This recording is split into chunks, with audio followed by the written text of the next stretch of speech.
नंदुरबार जिल्ह्यातील सरदार सरोवर विस्थापितांच्या पुनर्वसन प्रक्रियेसंदर्भात कारवाई करण्याचे निर्देश मदत व पुनर्वसन मंत्री सकारात्मक.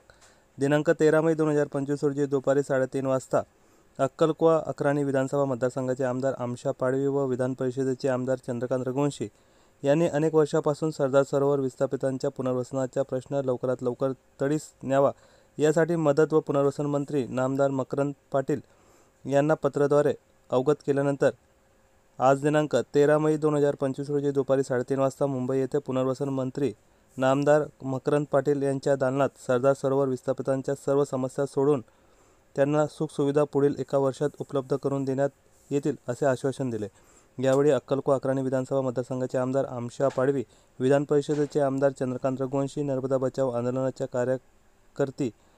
लतिका राजपूत, नंदुरबार जिल्हा अधिकारी मिताली शेट्टी, मदत पुनर्वसन सहसचिव इंगळे, कवयित्री बहिणाबाई चौधरी, उत्तर महाराष्ट्र विद्यापीठ जळगावचे सिनियर सदस्य प्राध्यापक डॉ. दिनेश खरात, नुरजी वसावे, गोमऱ्या पाडवी, पुण्या वसावे, रामा वसावे, आमदार